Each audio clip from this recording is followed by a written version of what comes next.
Hello, hello. Welcome to another session of Nearbound at Work. For those of you that don't know me, I am Shawnie Hamer. I'm the head of content here at Reveal. Thank you so much for joining us again. And I also wanted to just apologize to anybody that is in the session that maybe received an intense amount of reminder emails for this session. We had a little bit of a technical problem that happened with AirMe. We are getting it sorted, so thank you for your patience with us. We will hopefully not be doing that ever again. Thank you for those of you that brought it to our attention. So anyways, let's jump into the fun part. I'm so excited for this session because I am joined with my dear friend and mentor and just all around partner badass, Juhi Saha. Juhi, do you want to give a little bit of an introduction to yourself and your company, Partner One? Sure. Hi, everyone. It's so great to meet you and be here with Shawnie and the Reveal team. I'm Juhi Saha, based out of New York, and I've been in partnerships and alliances much longer than I care to count. So I was most recently at Clearbit, where I built out their partner program. Check it out. It's an awesome company. And before that, I was at Microsoft, where I built out a program for high growth startups to actually work that ecosystem and get more revenue in. And right now, I'm at Partner One, where we help startups build their own partner programs or work with cloud providers, because it can seem like a maze, but it's really not. So that's what we do. And here we are today to talk a bit more about partnerships. Yes, and I couldn't think of anyone better to do this with. I feel like Juhi and I actually met at my old job at Keyflow. I interviewed her for Greatest Minds and Partnerships, and she has so much experience in building different kinds of programs. So I'm really excited to jump into today's topic, which is focus over friction. And Juhi, I wanted to ask you, why do you think it is so important to identify these points of friction just right off the bat? We all have them. We all know that they're there. Why do we need to identify them right out of the gate? I can think of a few reasons. The first is that everyone's always watching partnerships. We are in that weird nebulous place where people think we don't have KPIs, we're BD, we're like tea and biscuit people, as someone put it once. And if we don't show KPIs that matter, we'll be the first to get fingers pointed at. And that's why I think it's really important to use data to minimize friction in our business, because if you don't do that, you're going to not have an opportunity to be successful, help your company be successful with partnerships. More than that, they're probably not going to invest in you internally.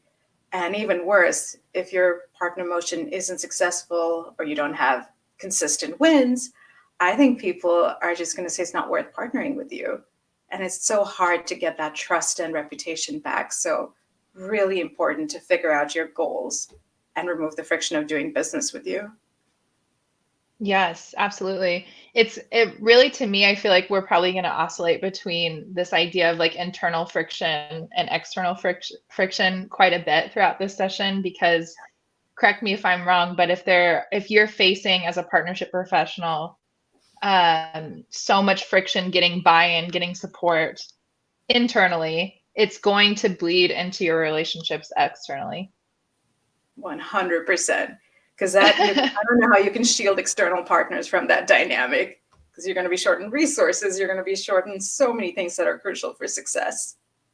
Absolutely. And there's always like returning back to the data to realign, to come back to those KPIs and to get that buy-in internally. So I'm really excited to get into those solutions with you. But let's start first, I think, with the most common points of friction. In your experience, what are the problems that people are facing the most? I think you can bucket them in my mind into 5 areas, give or take. One is, we talked about it, misaligned goals and expectations. If you don't align there, you're going to struggle to succeed. Something else that I've seen be a point of contention is lack of clarity in roles and responsibilities. Who's going to do what? And what are the outcomes going to be? And this is something, number 3 is something we talked about at depth when you were at Keyflow. It was about partner onboarding and enablement. You have to set up your partners to be successful, to talk about you from the get-go. That's a biggie. And then I've seen this at different stages of a company's growth. I've found channels of communication can be a point of contention if you don't have enough or you don't use them right. And the last point is, if you're not sharing data and insights, you probably are kind of stumbling in the dark, trying to figure out what's working and what's not. Yeah, I feel like that really, you really like encompass the entire sort of partnership journey there. I mean, there's really friction to be found at pretty much every stage of the partnership journey. So I'm really curious about, I think we could just really take these one by one and really dive into some solutions that you see around partnership data. Like, how can the partnership data support and fix those points of friction, or even hopefully eliminate? I know that that's like an ideal that maybe we're always like searching for and hoping for, but that's the goal, right? So the first one, correct, I feel like I remember, it's misaligned goals and expectations. How can partnership data help fix that? How can we remove friction with data around that? I think it stems from not having clear communication internally, so within your company, what your goals are, and externally as to what the partnership is on point for. And if people have different expectations around revenue and resource allocation, you'll have friction show up. So one way to use data is to come up with very clear internal metrics, and ideally you tie them to the company's top line goals, and then track them like you would with sales and marketing. For example, track the number of partner source leads, how quickly deals are moving through the pipeline with and without partners, things like that, and how sticky multi-partner deals are. Metrics like that I think we're just starting to develop and make consistent in partnerships land really make all the difference. And then there's no discrepancy or questions around, well, who did what, or what did we achieve? It's very clear. Data doesn't lie. Yeah, absolutely. Would you say, I feel like there's a lot of debate around partnership metrics. Like Jared, I know will go like he will get into like fights with people around the difference between partnership, partner influence, partner source, partner attach. That's something that we use a lot at Reveal, and especially in the Nearbound sales blueprint, we kind of dove into that a little bit more, why a partner attach is such an important metric. So I'm curious if you have any thoughts around specific metrics that we should be using to build these KPIs, and also sort of a follow-up to that. And also, I want to invite anybody to jump in and ask, with their thoughts or questions too. This is an open session for everybody, but I'm curious, sort of a follow-up to this, when you're building those KPIs with this specific data, do you feel like that should be happening at the CEO level first? Do you think that should start within the partnerships and then be presented to leadership? Like how do you feel is the best way to structure those within an organization? I think when a new partner leader comes in or you stand up a new business, it's important to understand what the company's goals are for the quarter, for the fiscal year, and for the next couple of years. And based on that, you can develop your strategy and propose, and this is my take on it, I would recommend the partner leader propose the KPIs that they want to track and actually define what they are so that there are no questions around what it is, and present a plan. Like, these are the KPIs I want to track. This is what they mean. This is what it means for your business, because a lot of times our KPIs are cross-functional. And then continue to track that. For example, I know a lot of companies have top-level go-to-market metrics review meetings each week. So have room for partnerships there and present your data and your pipeline essentially and the KPIs that matter weekly, so that the entire leadership team is aware of what your metrics are, how your business is doing, help needed, etc. So yes. Yeah. So sort of connecting the dots for them. Yeah, I would present to the C-suite rather than have a C-suite that usually doesn't understand partnerships for some metrics that may be unlikely to happen in the next couple of years. Right. Yes. So using your expertise to connect the dots for them versus them pushing a KPI that they might not exactly understand on the partnerships department. Exactly, which we've seen happen far too many times. Yes, a major complaint for sure. Well, great. Okay, so then let's jump into the second bucket, as you called it, which is a lack of clarity in roles or responsibilities. I feel like this is actually a really nice segue. So how do you think data helps define roles and responsibilities? And when you say that, are you talking about more within a partnership team?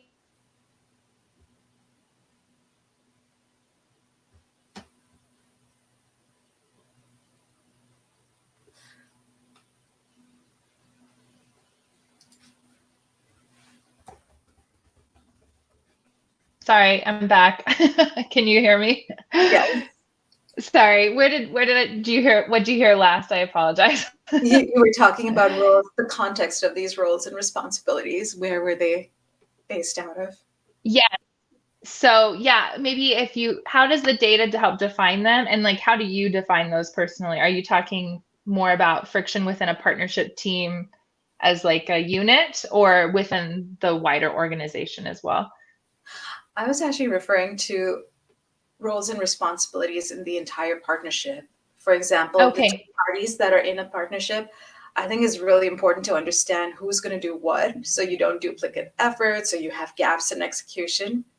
And it's also really important to understand who's on point for what and when, and make sure you're on the same page. And internally, of course, it's always great to share, like, these are my team's priorities for this month, this quarter.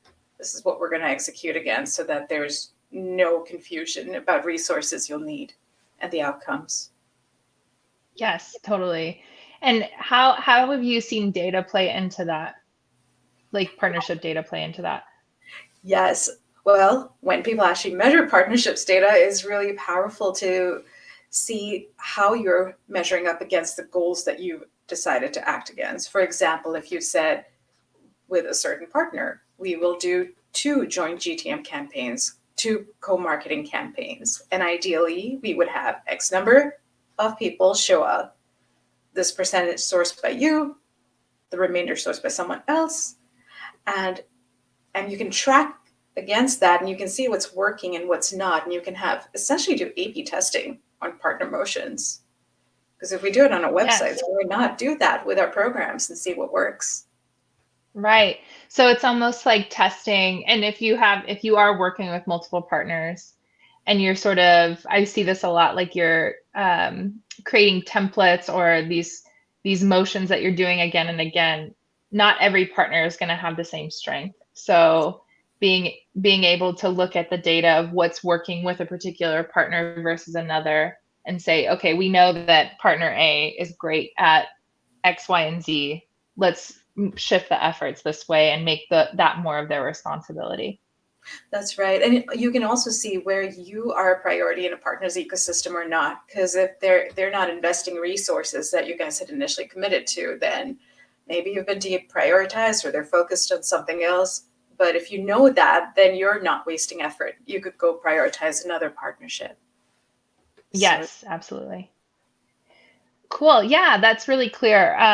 It reminds me a lot too of, I think there's a way to sort of bring that data back into your team as well. Like if you're seeing that there's certain members of your team that are working well with certain partners or even certain AEs that are closing yes, deals from particular partners, using that data to really shift those roles and responsibilities.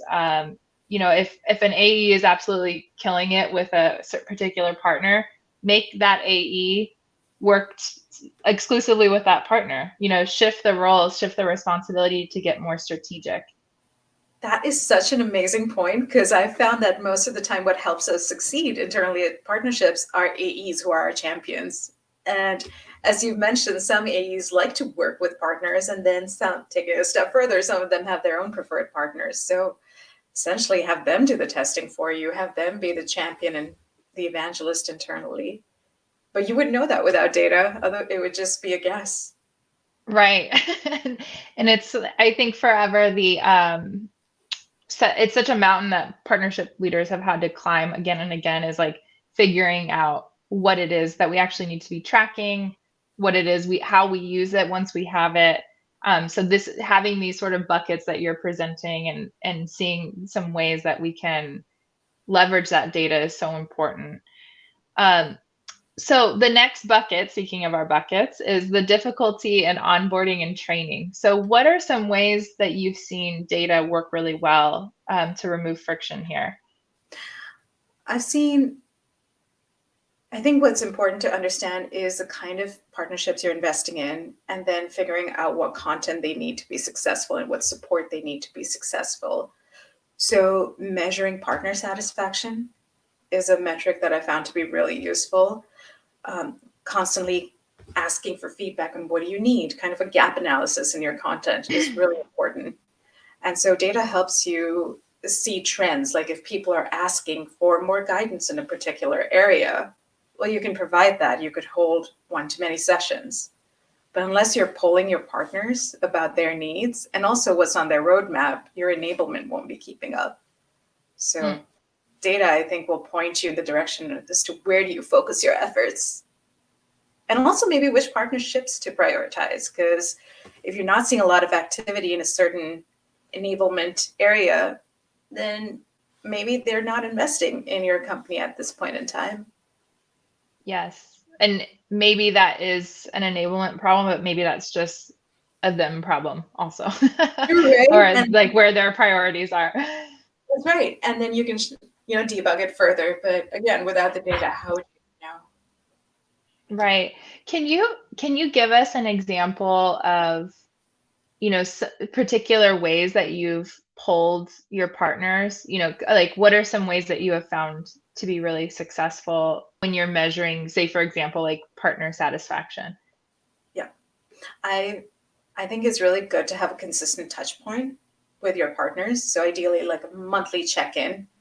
And at that check-in, ask like, hey, is there anything that's working that we should continue to do more? Start, stop, continue, anything you need, and just have very standardized questions that you ask your partners, or even send out these surveys. That's something we used to do to our agency partners, just send out surveys about what's working, what are you using, what do you want improved, and what's our gap, what are we missing, what are our blind spots.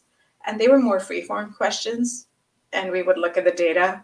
Obviously not possible if you have thousands of partners and you could standardize things, but I found that data is really, really helpful because at the end of the day, we're serving our partners. They are our customers, and we want to make them successful, make them the heroes. So what do they need in order to be set up for success?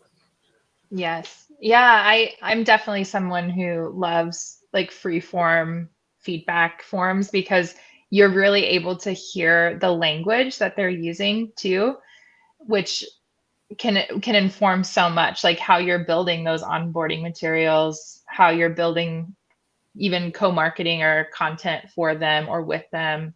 But again, it's not always, a survey is a little bit more scalable, but if you have like thousands and thousands of partners, it can get a little bit tricky.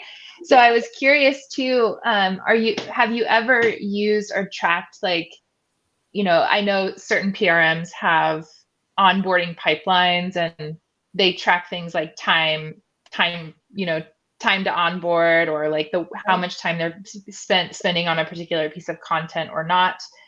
Is that something that you feel like is valuable maybe for bigger programs? I do, because that's how you get data at scale and you're automatically tracking things rather than having people input data. And then you can just have a regular touch point with like a smiley face or sad face kind of sentiment analysis. But I think Yes. it's really important to automate and take the friction again out of tracking data and getting insights from customers.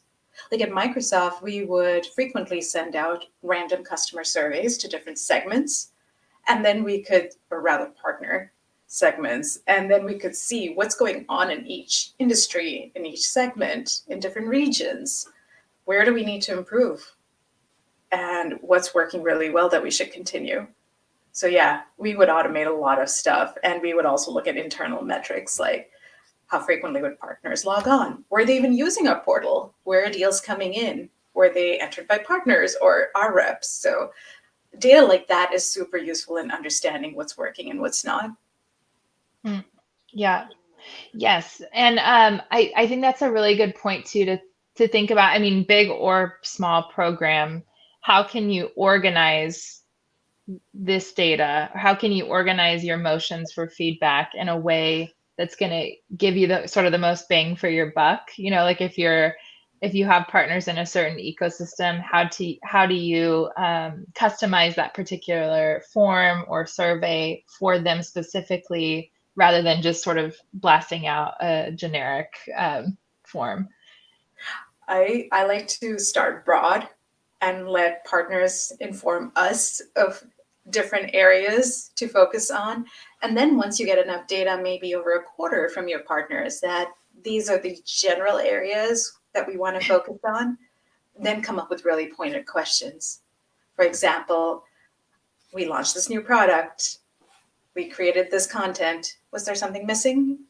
Or what would you like to see more of? We're thinking of doing training sessions on XYZ. We're thinking of starting a certification program. Would that be interesting to you? And more, I think that's when you can go more yes, no.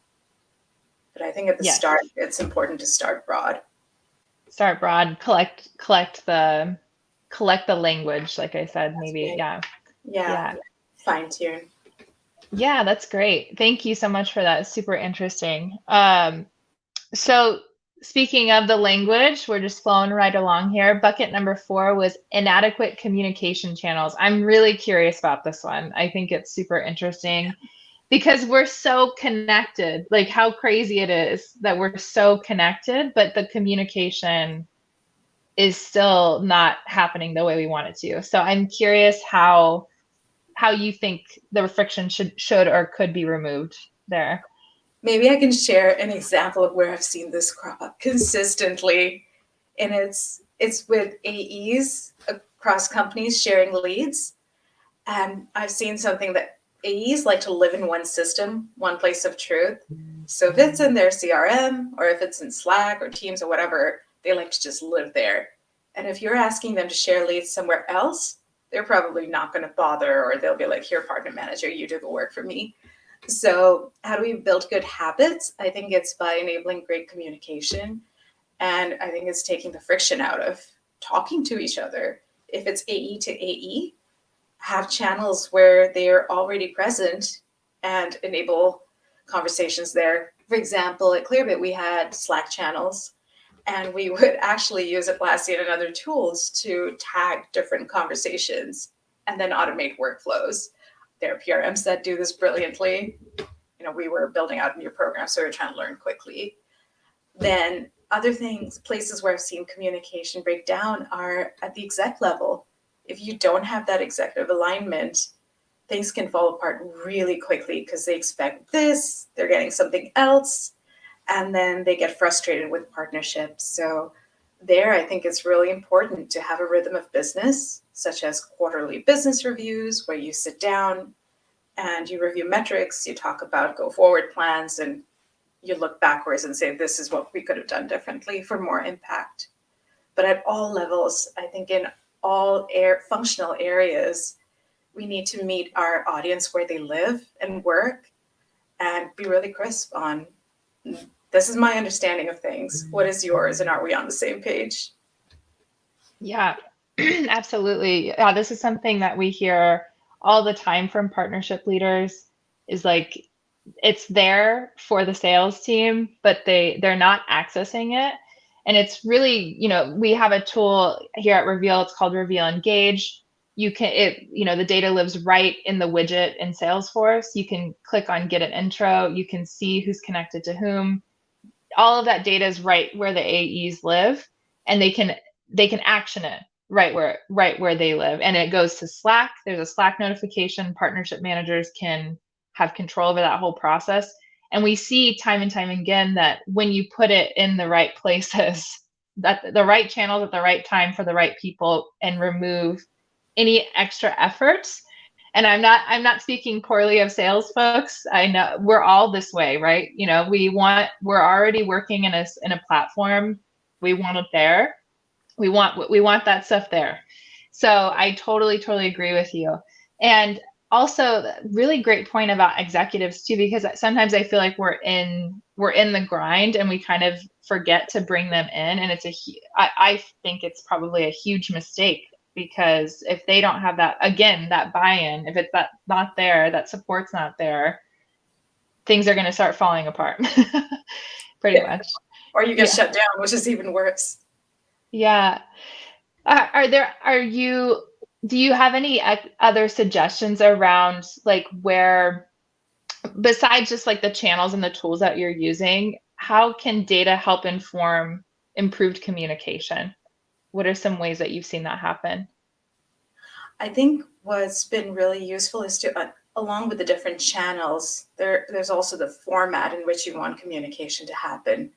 So again, it's as simple as polling your partner or your stakeholders about how do you want to be informed or involved. But then I think it's also important to use data to track how are we performing against goals that we've agreed to. And again, what's the channel for sharing that information? Is it real-time data? Do we basically open up our systems to each other and share data? Or do we have a cadence where we review material and data to see how we're performing against metrics? So I think it's really important to get alignment on that aspect as well, the cadence, the real operational side, along with the channels. Yeah, like when and how are we going to check in? It That's seems so small, but it's enormous also. Yeah, and also constructive feedback. Like maybe we'll get to a point where data can give us feedback and say, others like you are doing this.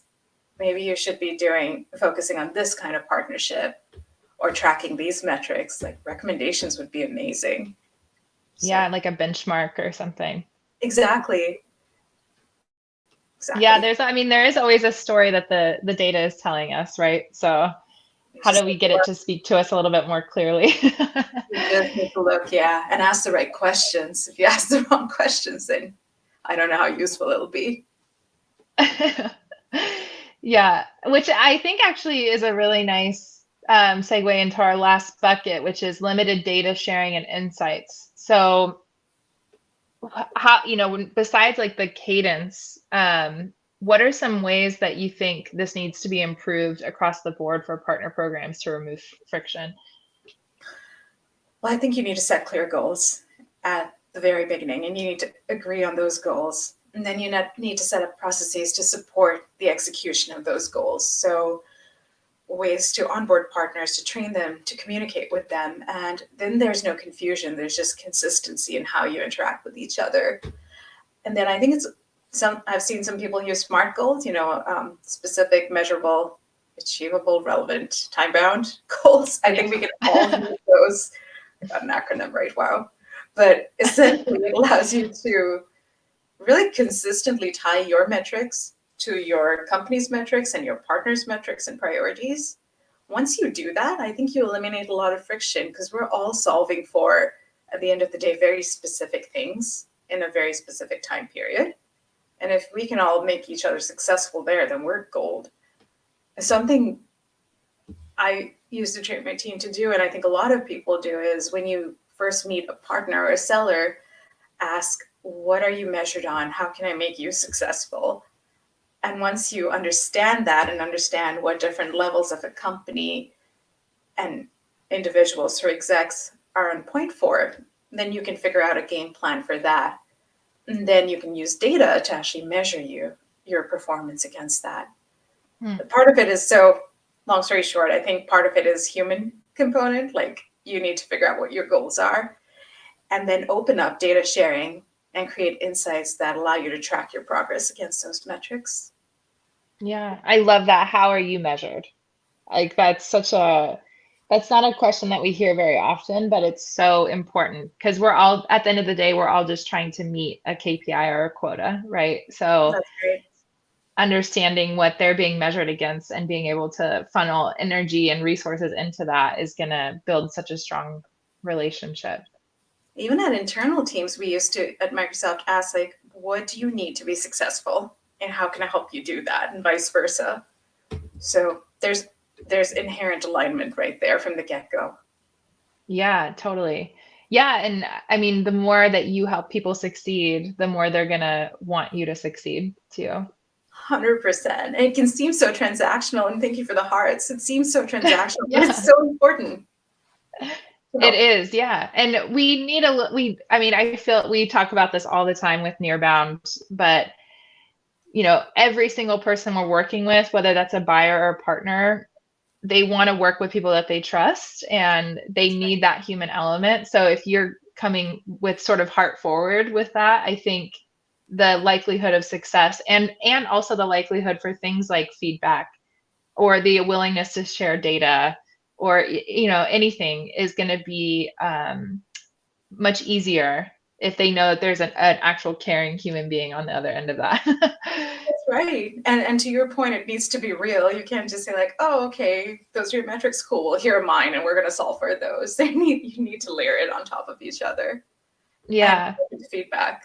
I think a lot of people aren't open to it, but if you share it constructively, then it can be a really great thing. Absolutely.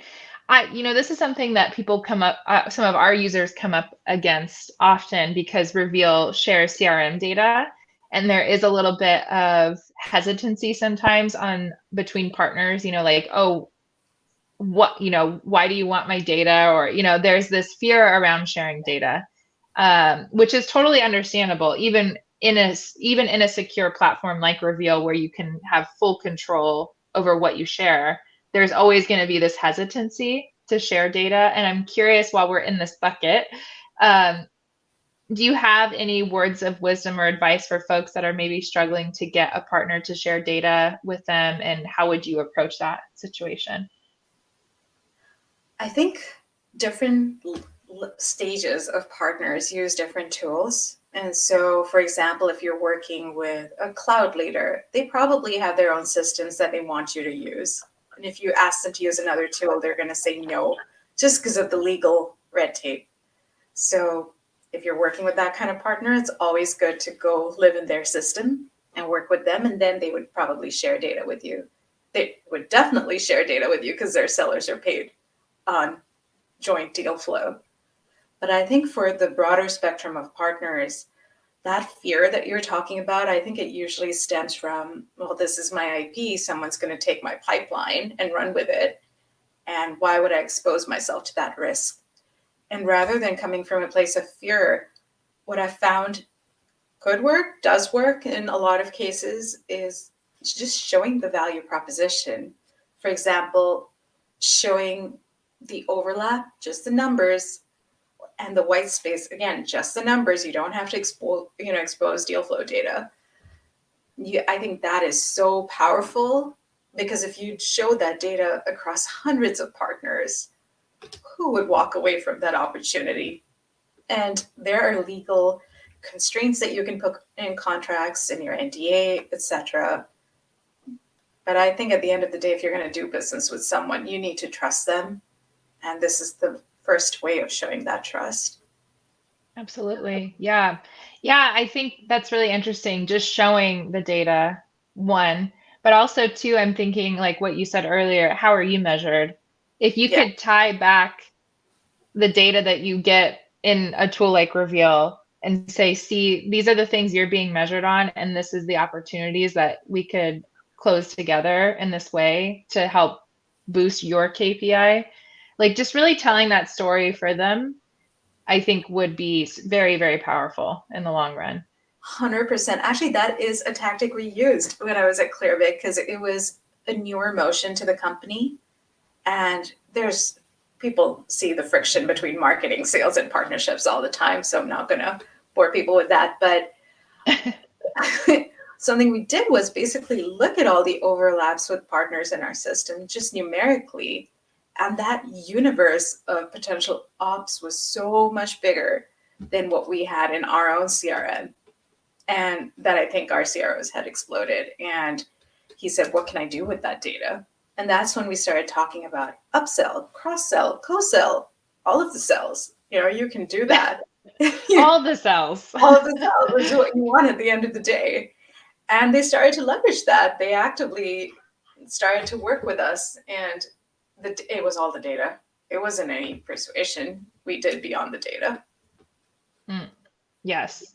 Yeah, it's like the data and the action from the data. And I think that's something that partnership leaders are so good at, is like they know what that action is and like what we need to do from the data.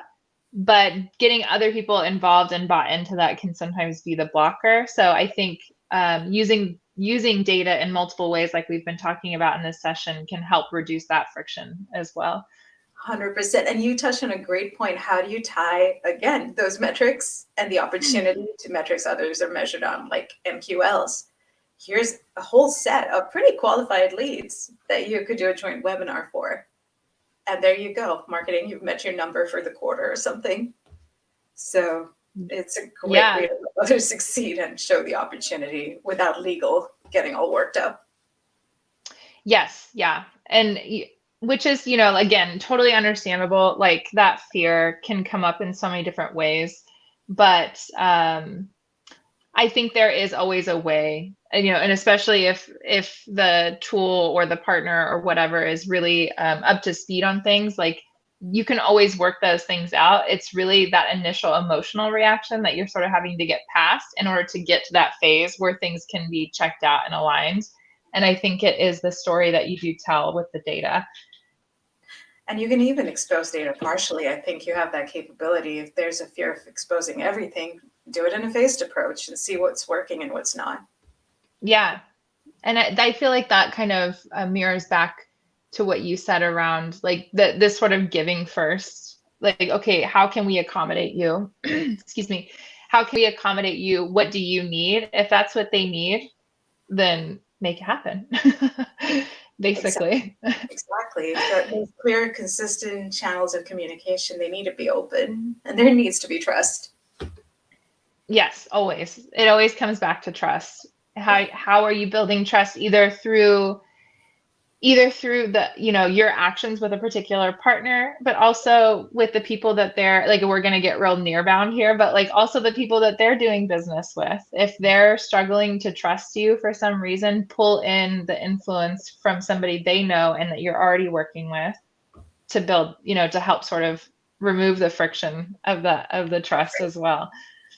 Yeah. Well, cool. I think we covered all the buckets, and I want to be mindful of time. Is there anything that I didn't ask that you wanted to talk about, that anything that's come up for you around this conversation of removing friction with data?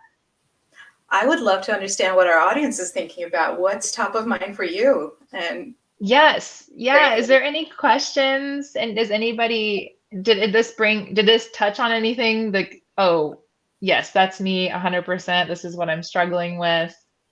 We'd love to hear from you.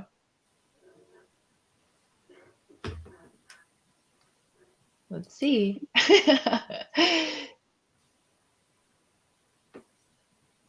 Well, that's okay. I see. Yeah, I think we have a little bit of a shy audience here. You presented over. Oh, well, thank you, Paula. I appreciate that. Well, if anybody does have any questions or anything comes up later on, Juhi, I'm going to speak for you because I feel like I know you well enough to say this. Reach out to me or Juhi on LinkedIn. You have our links in the chat here.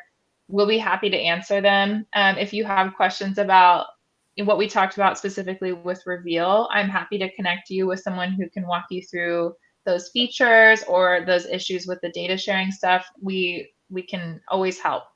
But thank you so much for being here, Juhi. This was such a fun conversation. It's been so nice to, like I said in LinkedIn, to get the band back together again. So thank you for joining me for this. Thank you for having me. And it was so great to see you all. Looking forward to staying in touch. Yes, let's do this again soon. Sure. All right. Thank you, everyone. Have a good day.